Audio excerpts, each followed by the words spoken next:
Thank you for attending today's session. Just a couple of reminders before we go ahead and get started. Please keep your microphones and your cameras off during today's presentation. Also, if you have questions, please type them in the chat box and I will relay them to the presenter after he is done presenting. And lastly, if you need a certificate of completion, please email Stacy after today's presentation and we will get that out to you. So with that, I will hand it over to Dave Klein from the Great Plains Housing Authority. I'm getting old.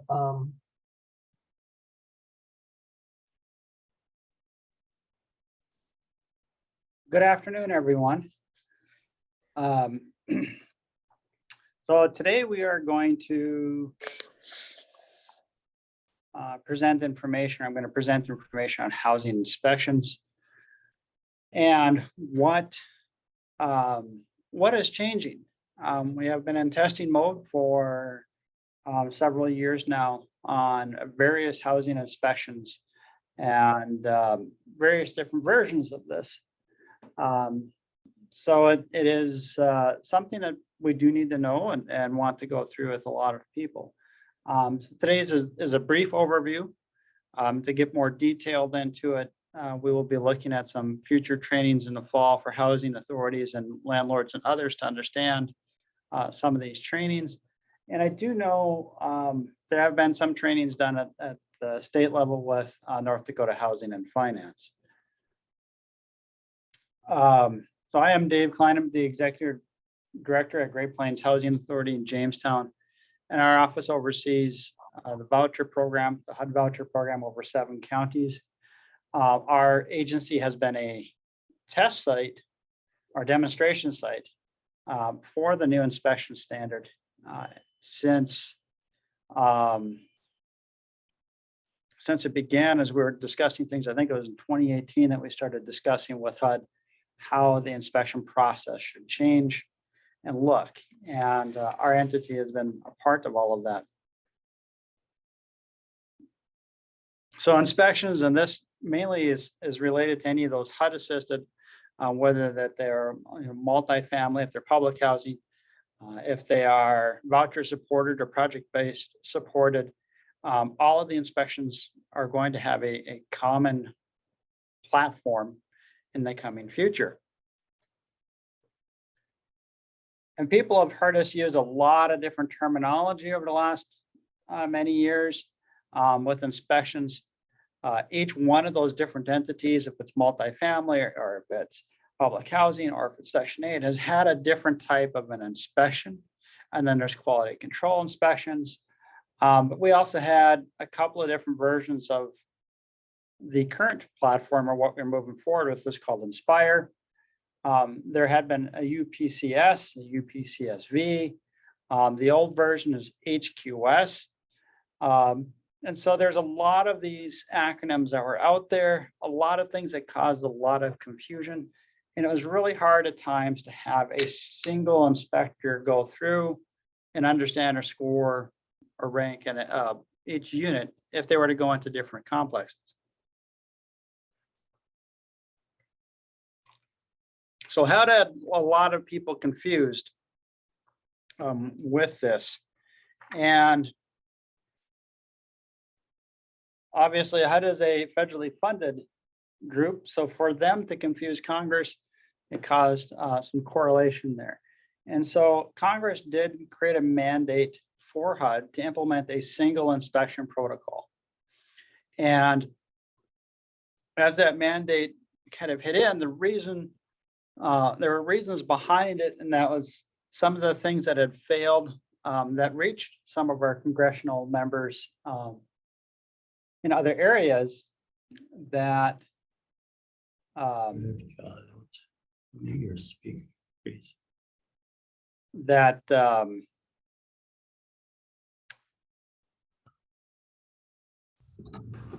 Kylie, are you able to hear me? I want to make sure I'm.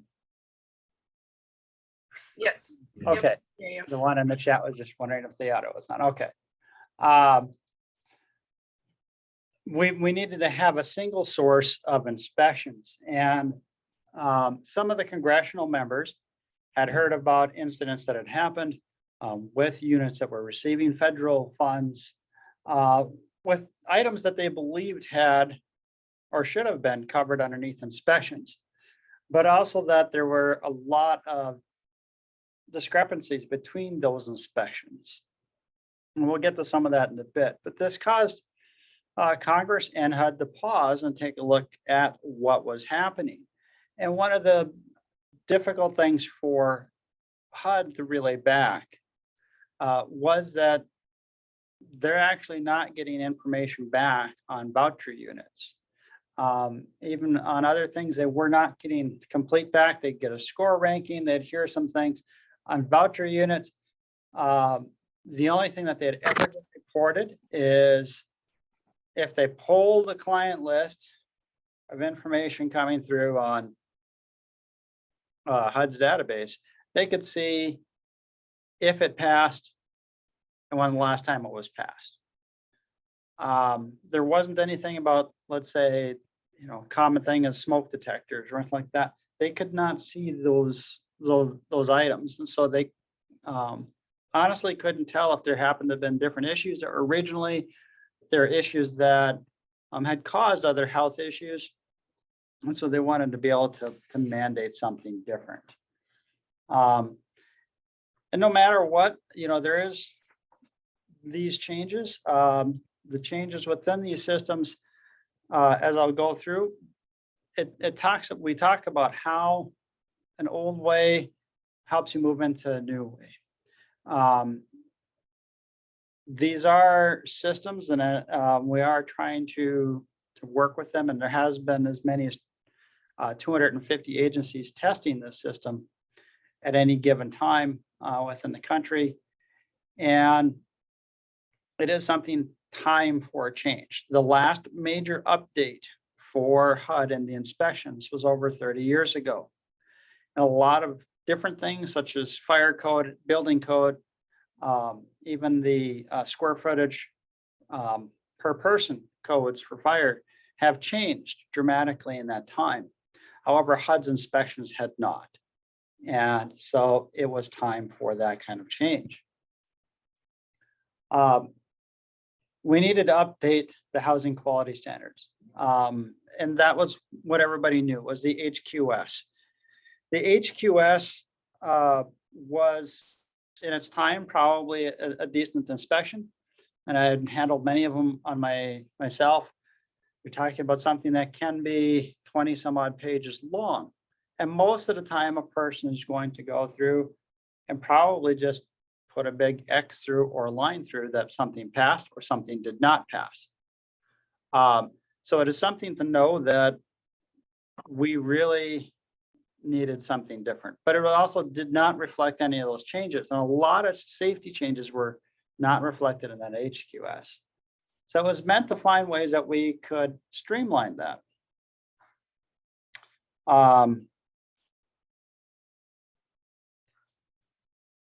So Congress wanted that single inspection. They wanted data on the inspections and to be able to help themselves understand specific things. So if you were to go to Congress and visit with them about inspections or some of the HUD leadership team, it's really difficult to explain what might be happening in a specific area when there isn't any data that they can see. But much like we had discussed in many years ago, we were talking about behavioral health and how it affects everything within a community. The unit health affects people within that community as well.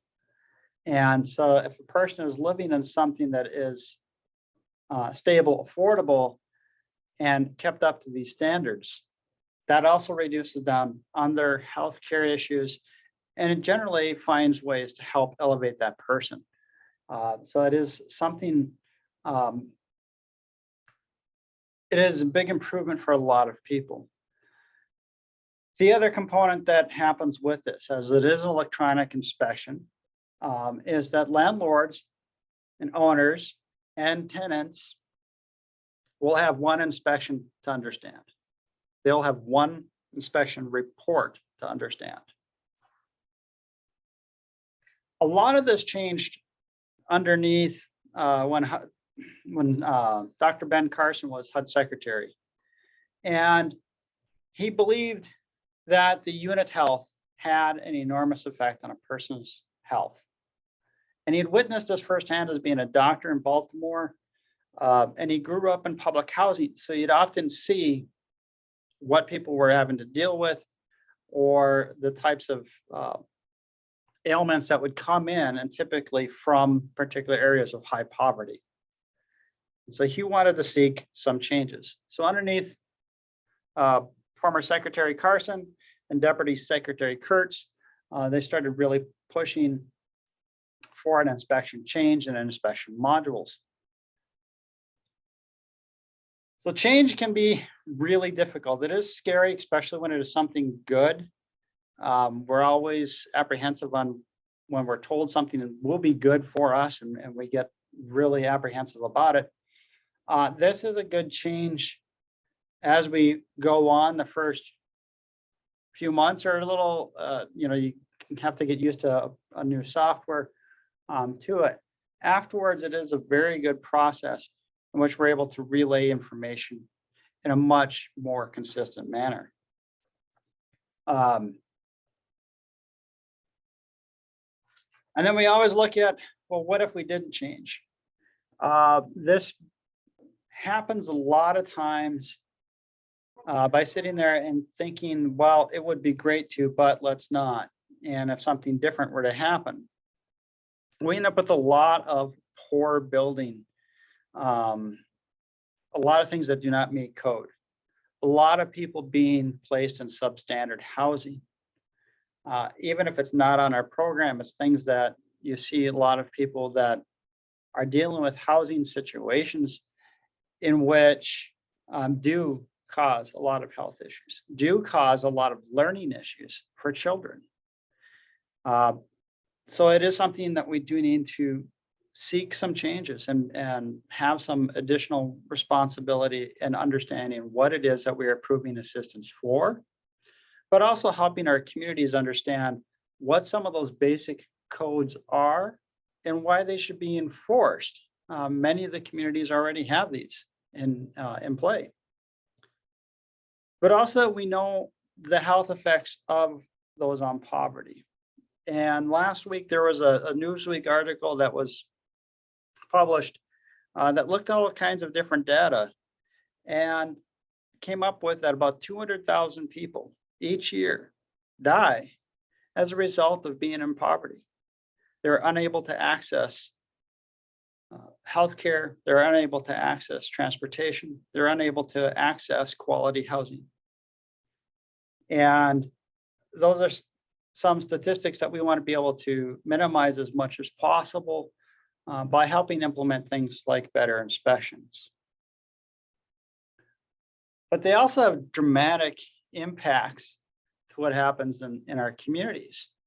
As I mentioned, many of these things are items in which are actually code now.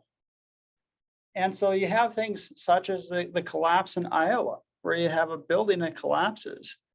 It had a lot of infractions that were never directly enforced. It had a contractor that was,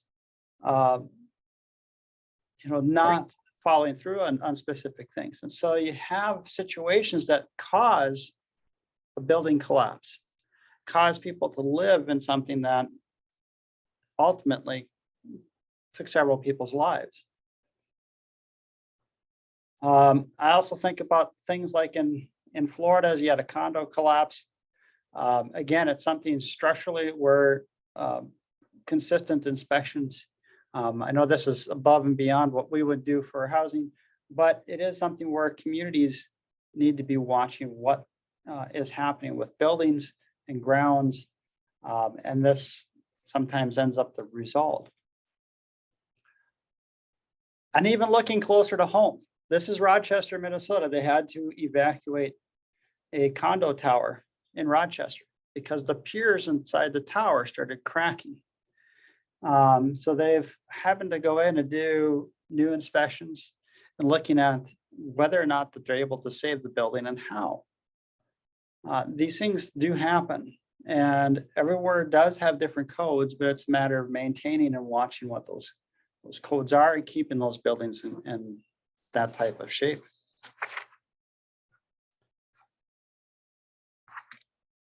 So some additional things to also note as current issues with inspections.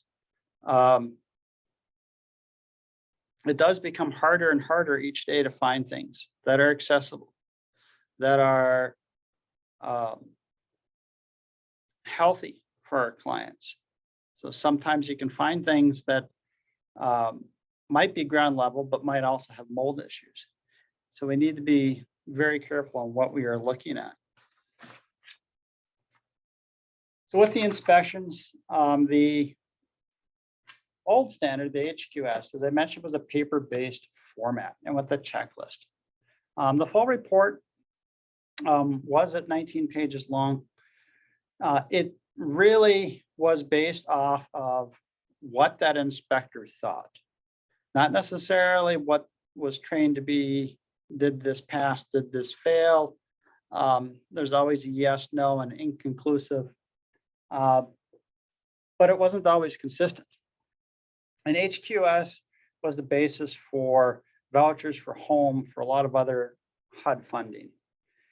And it was how we were actually, when we were trained on NSPIRE or UPCS, what we were told is HQS was mainly concerned about is everything working versus is everything safe and healthy. And so you'd have a lot of things in there that may or may not pass now because it needs to be looked at in a different light. But those inspections, each person would, if anyone familiar with housing authorities, that we have to have quality control. We have what's called a CMAP. And so quality control inspections brings in somebody else or has another person look at that same unit and goes through and determines, does it pass? Did it fail? Did the person do their job? And a lot of times in those inspections, you would find out that there was a difference in how the inspectors looked at something. A good example of that is one situation that we had dealt with was doing an inspection on a 2-story house in which there was some chipping paint. The chipping paint was not anything that was at ground level or reach. And by a window, there's a 2nd-story window. There was chipping paint up along that way, but not within arm's reach or easily reached from that window. And so one inspector had failed the unit because there was that chipping paint, and another inspector had passed it. And there was also discussion whether or not it was anything that was lead paint issues. And having those inconsistencies are difficult at the housing authority level. It's difficult for the landlords and it's difficult for the clients to know whether or not that this is safe housing. So NSPIRE is wanting to help fix those inspection issues by creating this platform that is decision tree based. And again, it brings some of that information back to HUD so then they are able to see if there happens to be other critical things that they need to be looking at, or are there other things that they want housing authorities to review during an inspection that might be part of code. So some of the issues that we actually see locally are that inspections can vary a lot, even by your own building or community codes. So some areas it's a township inspector and that person may not have any training at all in what they are looking at. City inspectors may have very reduced capabilities or descriptions to be able to go out and look at things. So there is needs for more inspectors. There's very, very tight community budgets. You try to enforce more inspections, which could be something that caused for more permits or ultimately raises property taxes. People are questioning why. And so it becomes a tight budget. They also rely on contractors for inspections. And that can be an issue, having a person okay their own work isn't the best practice. And that is something that, needs to be reviewed and looked at. There are some varying codes. Each community can have different codes, and that's a very difficult thing. So if you're trying to bring in a builder, or if you're trying to rehab a unit to make up to those new codes, are you understanding what those codes happen to be? There are a lot of different things. There's some different things underneath North Dakota Century Code on trailer homes that makes some of it unclear. Goes back and forth between a couple of different agencies. The state has no ordinances on drug cleanup. So if you were to have a drug bust or a person who is manufacturing something within a unit, whether or not it has anything to deal with housing assistance, there is no enforcement. There is no ordinance on how that is supposed to be properly cleaned up. And there is no agency within the state that goes in. In fact, the state follows another state's protocol, not its own. So there are many things here that we need to look at, whether or not that the communities need to look at that they have the legal and moral authority to enforce some of those building conditions and some of those building codes. We do know that there are a lot of people that will kind of hodgepodge their work to get around having to be in full compliance with code. If a person comes in and decides to gut an apartment, that becomes something that the cities then have to be involved with to make sure it meets new code versus the code that it was in. And some of these other ones, we look at it that, some things we see with different programs. We've seen times where a lot of buildings have changed hands a lot. So the new owners may have little or no equity to be able to make those repairs. There's needs for more funding to help state and local enhancement issues, to help with remodeling issues.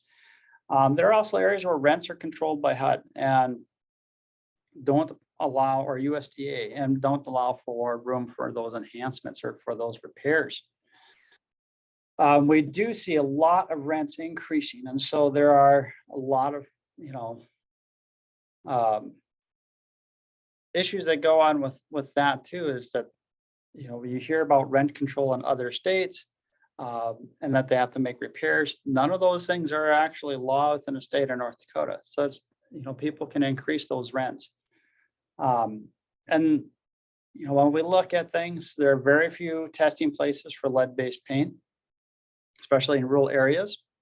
The state of North Dakota does not have a lead-based paint program through HUD. And even with the housing authorities and other groups, if there happens to be a building code violation, we do have to report it to legal entity. So it's the city, township, county, whomever is in charge of those building permits and code enforcement. The housing authorities do need to report any of those code violations to that proper entity. So not only are we doing that inspection for a possible tenant, we are doing an inspection that may require the local authorities to be involved with things. So NSPIRE is the new standard. And it is the standard that we have been testing for quite some time. The last time I did a presentation, a large presentation on inspections, they changed the name, I think 2 months afterwards. But I believe this one is staying since it's now in the Federal Register. So it's the national standards for the physical inspection of real estate.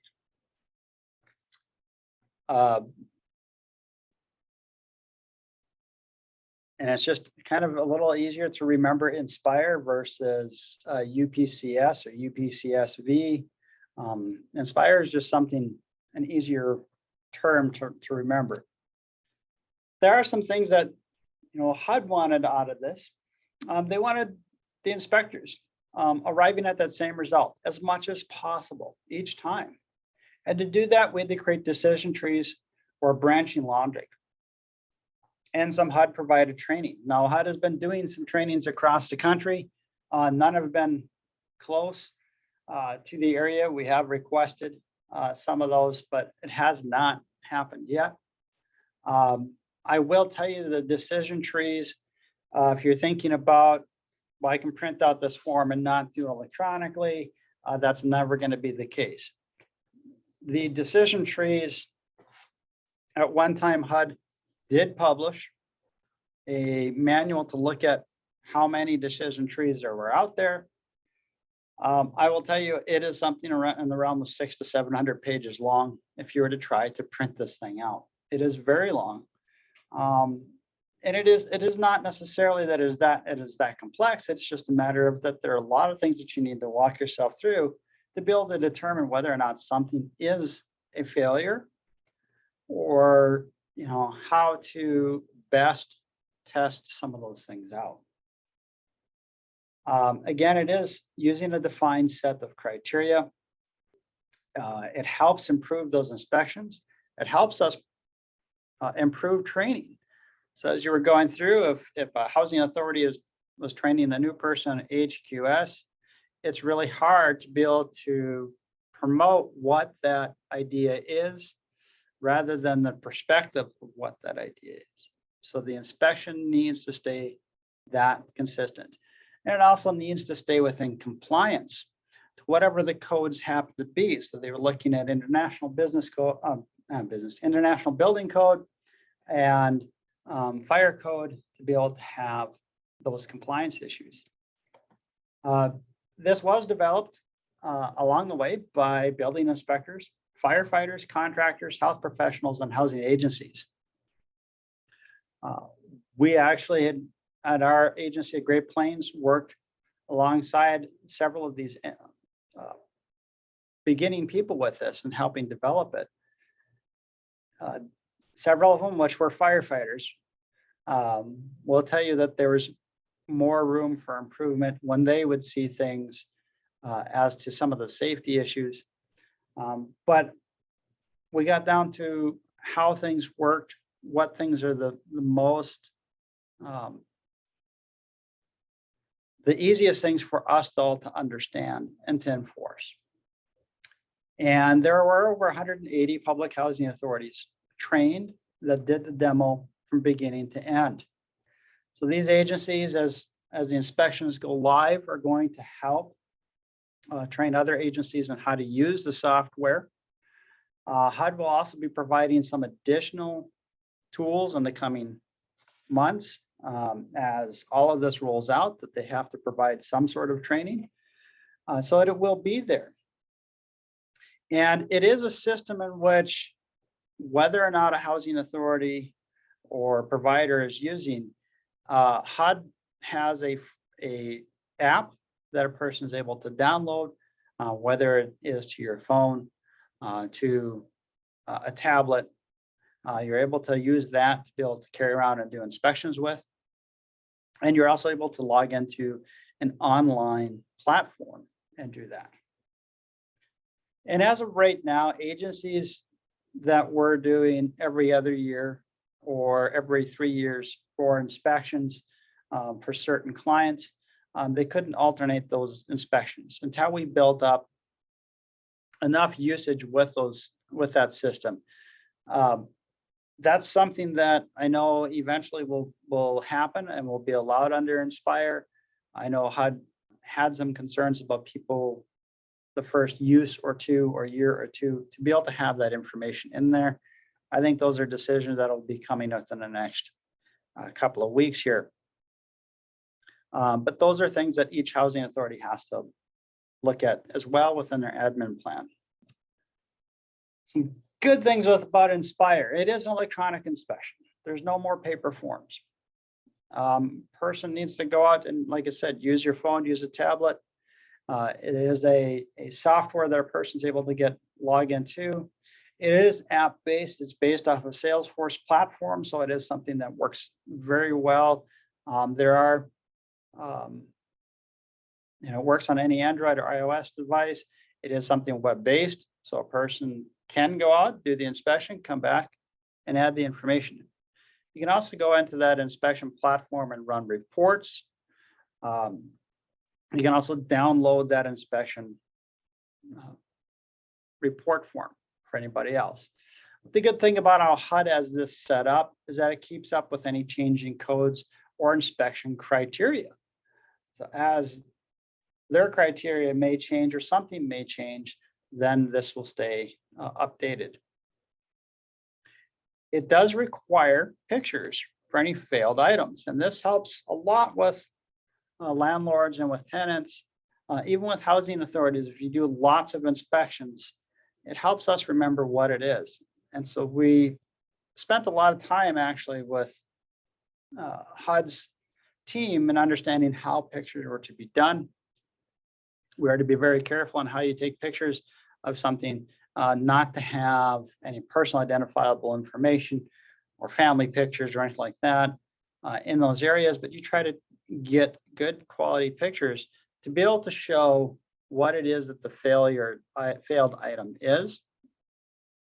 And that, again, gives the landlord and the tenant that information about what it is that failed, where you saw it, and gives that consistent report.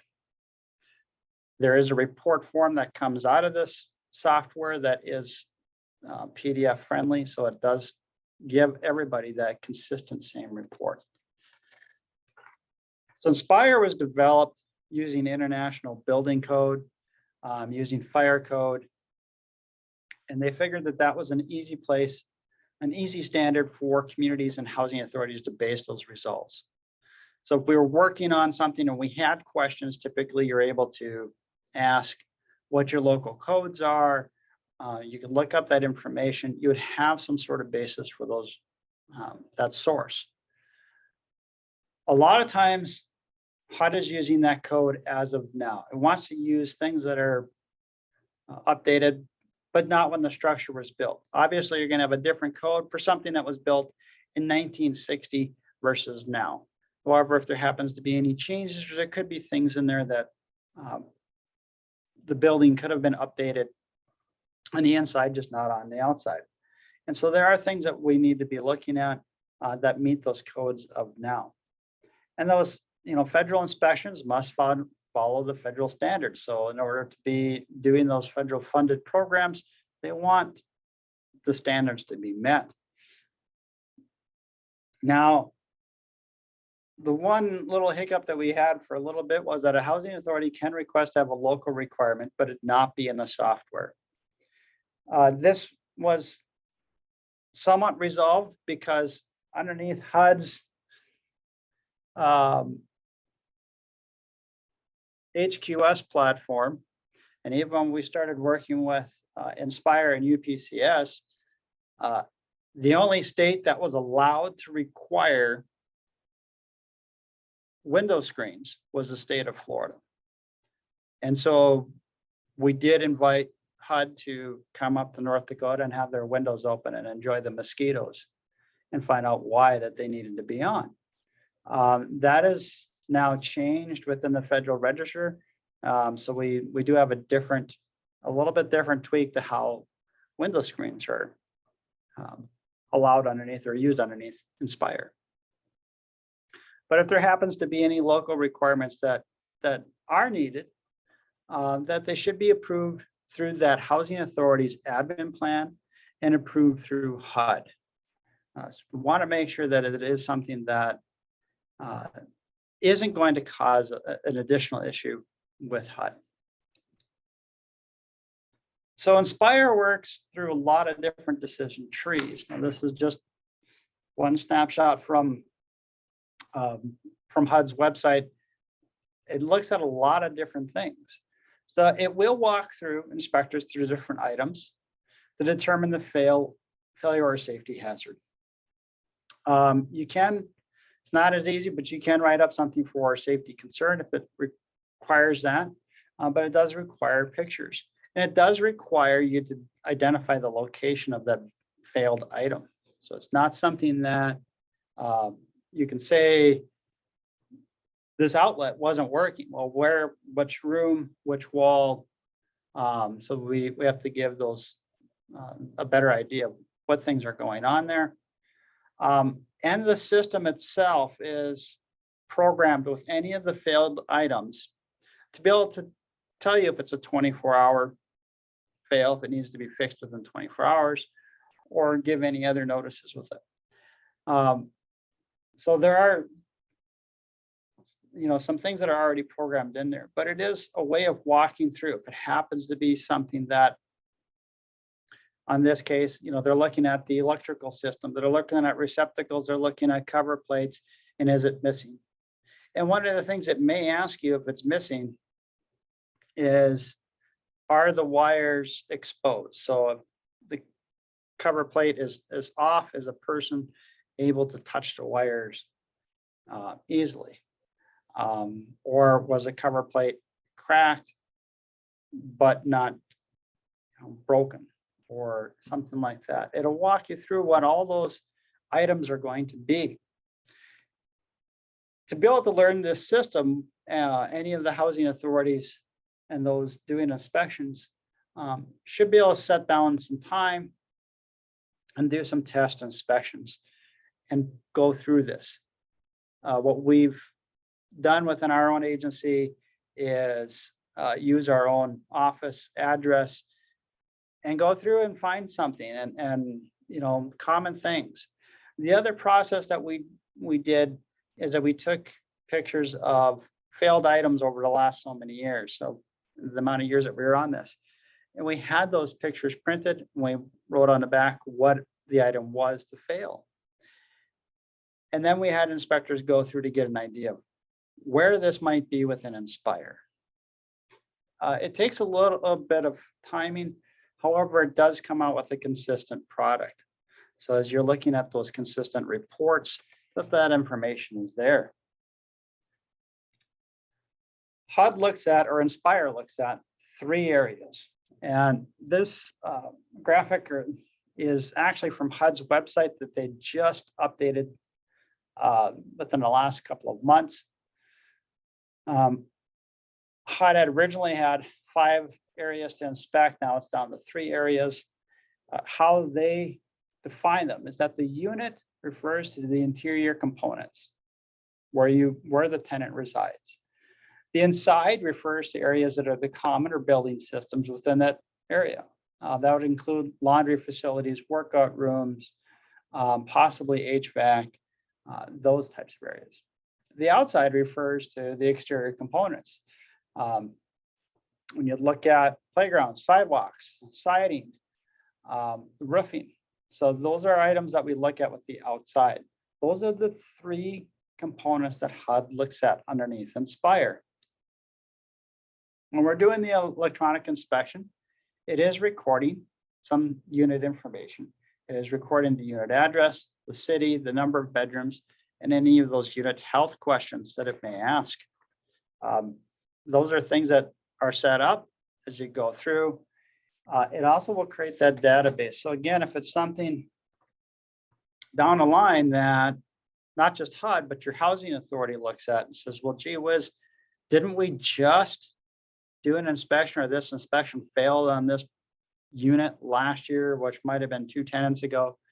And you can look into the system and see that historic information on those units. And so did it fail? Did something get fixed? Well, now you can compare that information, whereas prior to this, it was difficult to do that. This is what an inspection looks like. And this was done obviously 4 years ago, since I did this one on September 7th of 2019. But it will come up and it will have the unit information at the top, who inspected it, on what day, and it'll tell you what type of an inspection in that inspection code. It will tell you the status and any comments. So if there happens to be some comments that a person needs to put in there, some of those are there. And then if there happens to be any required repairs, it's going to walk through what those repairs are going to be. Now, like I said, this format is something that is PDF driven, easily sent out. If it's a passing inspection and does not have anything failed on it, it's going to be completely clean like this. With something that failed, such as this one here, that may have failed, or must have failed the carbon monoxide detector not functioning, that picture may end up being on there even after it passes. It's just a reminder to the landlord of that information, whether or not that particular thing had passed. Do note that as it fails, there has to be that picture, there has to be the description, what happens, what it is. And then if you notice in the lower left, it's going to tell you, LT 24-hour. So it is something that is life-threatening and 24-hour replacement. As I mentioned, you go through things, the electronic inspection process. HUD has the type of inspection. It has a number. It's going to have things by date. You're going to be able to see by time, if it passed, if it was completed, who did it, when it was scheduled. It uploads the pictures directly to it. So this is actually really important for people to know. If you're doing an inspection, you want to be able to take pictures while you are doing the inspection on that phone or that tablet in that app. If you take pictures in the app, those pictures are not saved on your phone. They go through only into this product. So for privacy reasons, that is the module to look at and to be able to be taking pictures with it. We all understand that there might be situations in which a person may not know, does this pass, does this fail? There are situations in which it's very tempting to take pictures with a device. If it is with a device, it should not be a personal device if you need to take a picture. Again, that information needs to be stored as part of that inspection if it happens to be something that has failed. But in this system, people can run reports, you can enter inspections, you can schedule inspections. The electronic inspections will reduce housing authority costs. In the long run, you take a look at the time that it is miscommunicating some of the things with inspections, printing out inspection forms. It does help with a lot of consistency. This is something that we've seen firsthand within our own agency. As we go out and do an inspection, it helps everybody stay on that same idea of what needs to be safe, how to be able to make those decisions. It helps clients have safer homes, and it increases that transparency, not just within our own agency. It helps if you are working with other agencies. It helps with working with landlords, and it helps working with tenants. Having that consistent information and have it available, having that type of format for a report is big. So again, as I mentioned, a lot of the stuff is now, as I go through, it's going to create a unit history. It's not like that HUD's sitting there looking at all of this information. There are occasionally times in which Congress does ask for specific records. It will not be getting records of the landlord information or the tenant information. It may look at things related to that community or that inspection type. So there's a lot of information that will be new to them as well, to be able to help show what is needed to provide those safe, decent, affordable housing units.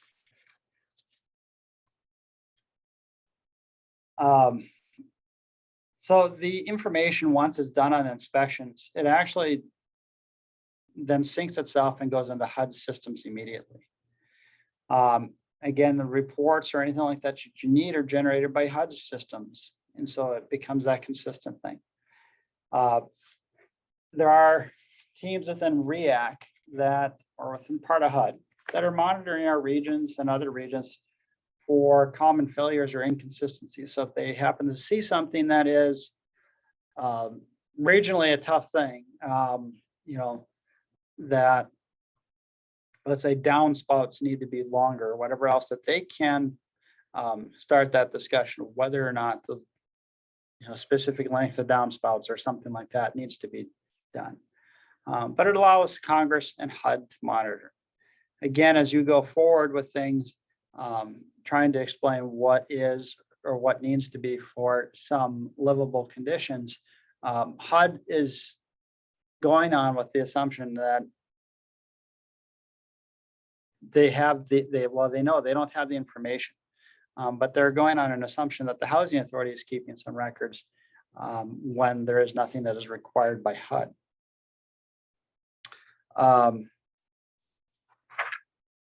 Healthier units mean healthier lives. It helps our economies. It helps our communities stay vibrant. If we have healthier people, if we have, that helps us support by having healthier units. It does support having those rent changes that sometimes happen. And so we want to make sure that NSPIRE is doing that job by helping our tenants become healthier. Let's skip one. Okay.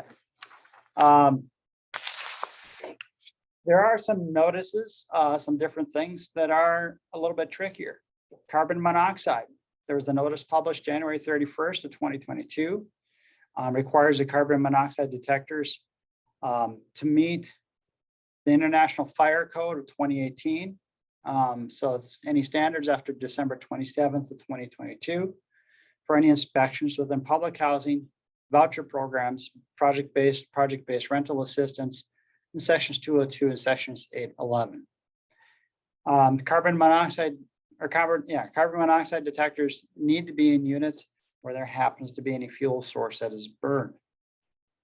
So we want to make sure that they are working units and that they're there. A good reminder to everyone is that a carbon monoxide detector and smoke detectors generally are only good for 10 years. They should be replaced afterwards. They start to malfunction. Even if you change batteries, they do start to malfunction. They are a device that has a lifespan. But units supported by any of these programs should be requiring those carbon monoxide detectors. And it is something that is already in code. So if your community is enforcing code, it should be there. The other rule that we know is one that we've been hearing a little bit more about is a requirement under for smoke detectors. And this was signed into law in December of 2022 for housing inspections to meet Fire Code Standard 72, which is that in each level and or near each sleeping area in a dwelling unit, including basements, that there should be a smoke alarm. They want the smoke alarms to be hardwired or use the 10-year non-rechargeable, non-replaceable batteries. Those are the type of batteries that people used to see in household phones that were wrapped, have a little cord to them. So they are phasing out any of those 9-volt smoke detectors. Again, smoke detectors last 10 years. So the investment into, yes, placing some of them in more areas, is a little bit of an investment. However, it does help making sure that your tenant is safe, that your unit is safe for people to live in. They also want means to help notification of any persons with hearing loss. So a lot of them, they prefer to have these lights with.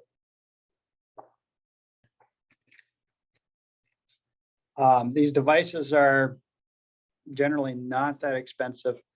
And should, like I said, many of them that we have seen should be replaced anyway. So something new as I was working on this project within the last, revising many of my slides within the last week here.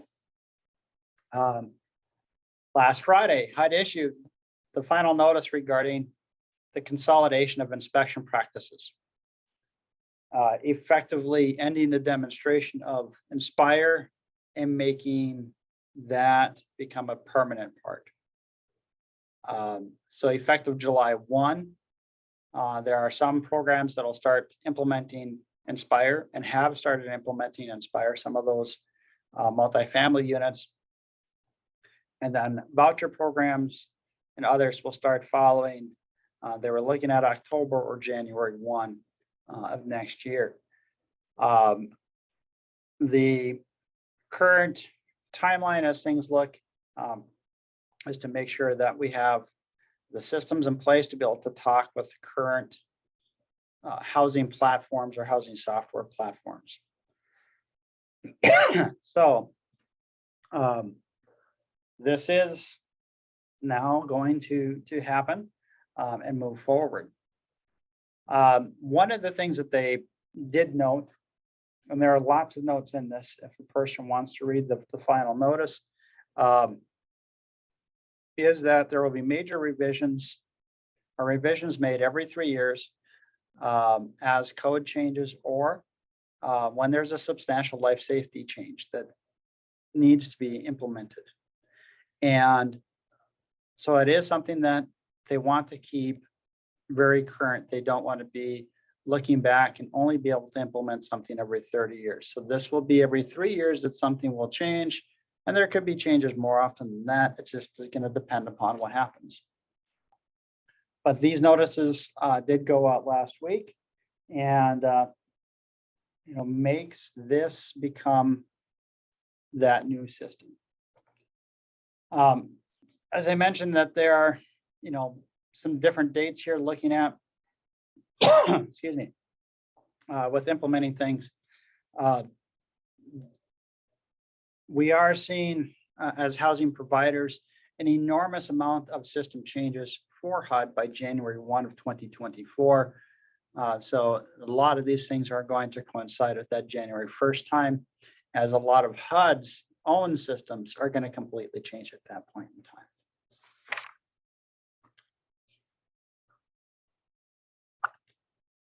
I do have some of these resources available for people to look up, and I will include the Federal Register and other documentation as well when I send out the PowerPointers and share that. There is information on NSPIRE, the carbon monoxide rule, the smoke detector rule.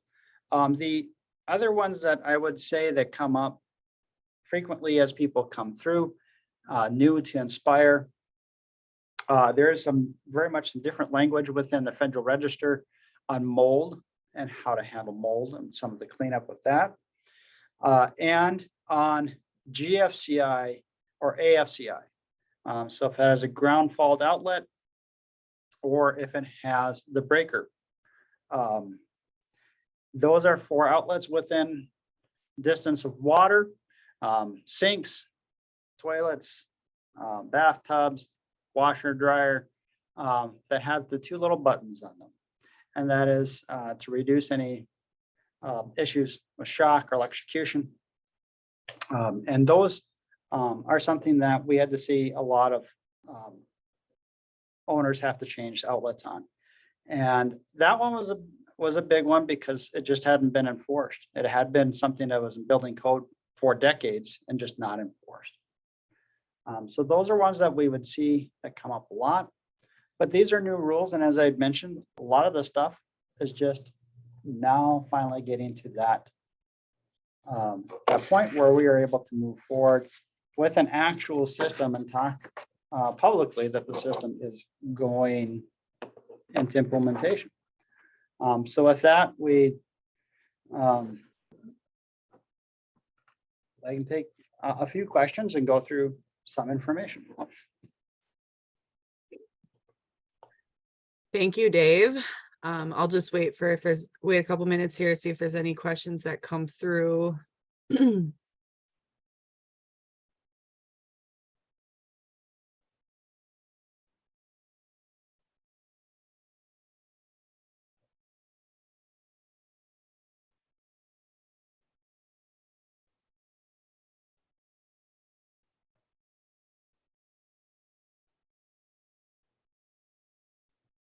Does anybody have any questions or comments?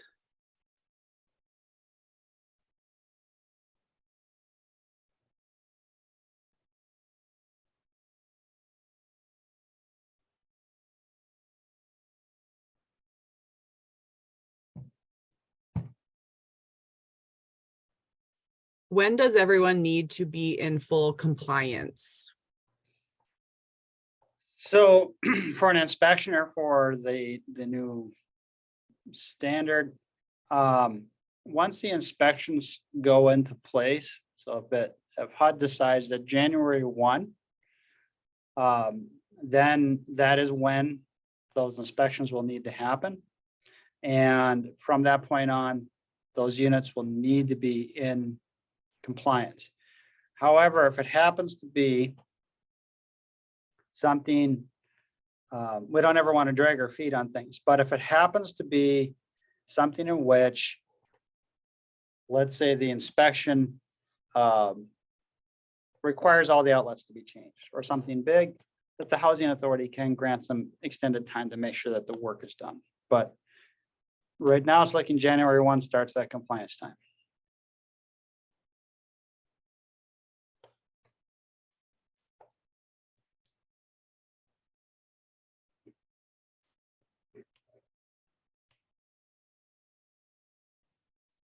And I will mention that North Dakota Housing and Finance is hosting a NSPIRE training through the inspection group that'll go through much more detailed information, including some of the screens. Some of the units need to be scored, which are generally public housing or multifamily. And that full training is October 12th in Bismarck. Again, that's something that is going to be done through North Dakota Housing and Finance.